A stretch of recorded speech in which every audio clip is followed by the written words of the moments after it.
If you don't know, now you know. All right, part two. A mind is a terrible thing to waste. And what I mean by that is an idle mind, a mind left on idle, a mind that's not given anything constructive to do, is very destructive. If it doesn't have anything constructive to do, it can be very destructive on the mind. Now, let me explain. All right, the mind is the most powerful computer, period. It has the ability when we go to sleep and when we dream, to create pictures, to create images. We can see things in our head. That's the brain creating things. The brain allows us to feel.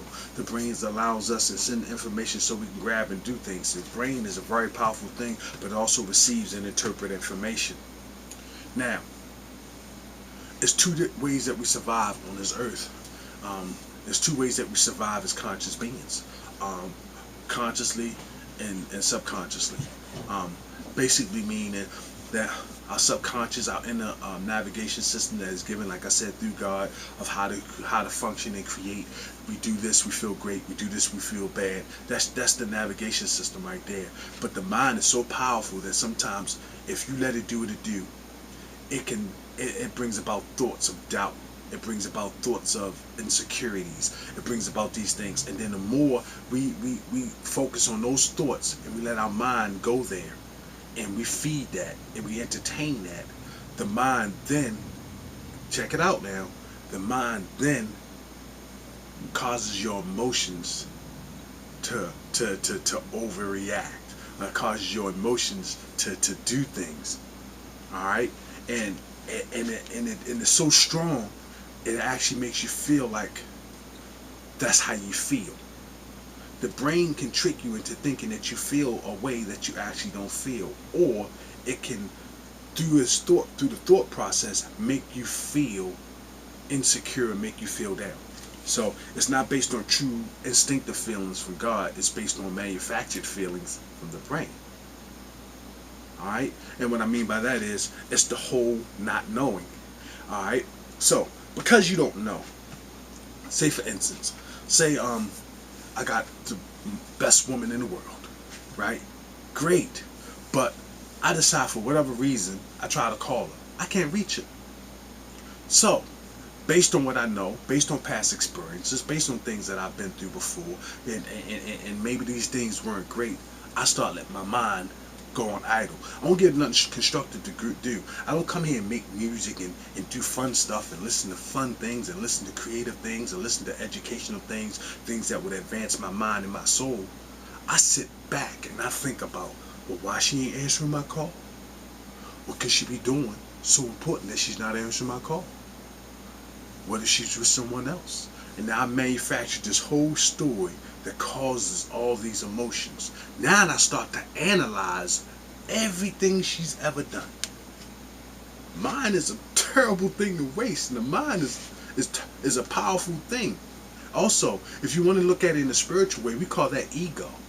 Now, the ego is what I call what happened with Adam and Eve in the Garden of Eden.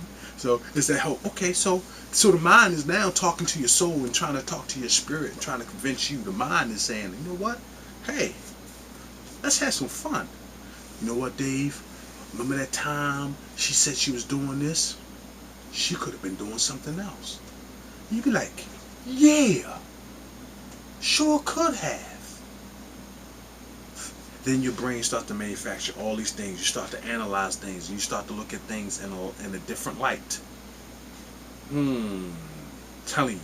Worst thing you can do is let your mind stay on idle. What you don't know can hurt you. Because, your whole perception is all based on your perception of this person. Right? So, here's how it is. And if you meet your true soulmate, or even if it has nothing to do with soulmate, even if it has anything to do with making an important decision in your life, the heart don't lie. Alright? The heart don't lie. Follow that heart.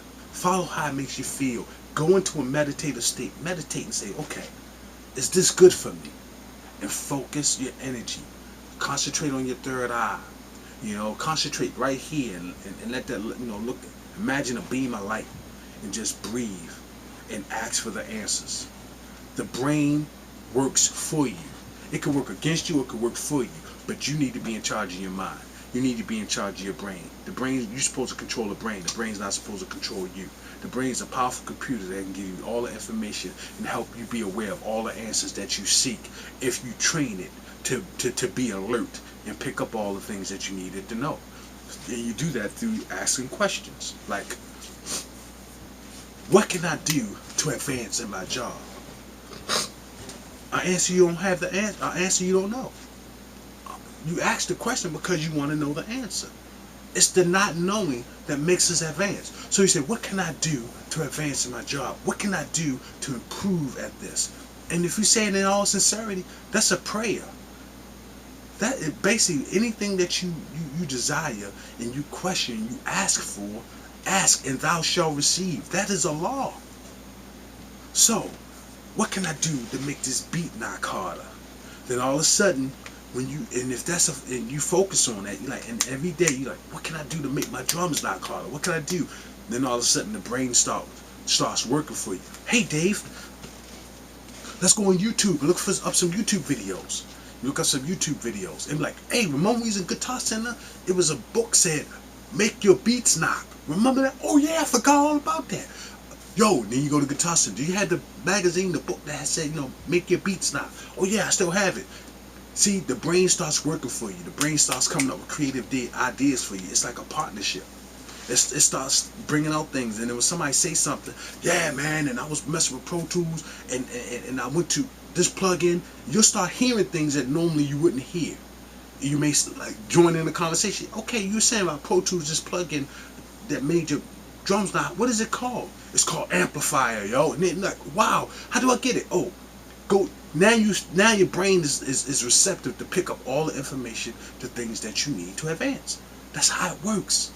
It's all in there. What you don't know. What you don't know. Now, if you don't know, now you know.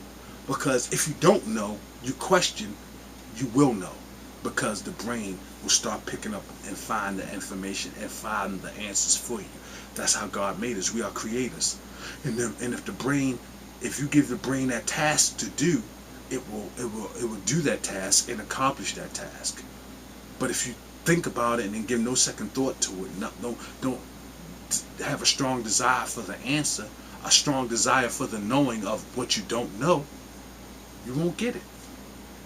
It's pretty simple, y'all. What you don't know can't hurt you. What you don't know makes you strive to accomplish. What you don't know sometimes make you take action and do things you normally wouldn't do.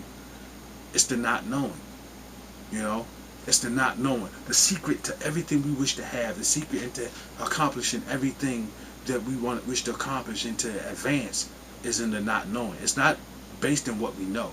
Because once you think you know something, oh, you're a professor at it now. You're Mr. Know-it-all. Oh, I know, because I do this out, and you're better on it. And you got a cockiness, an ego about you when you know something.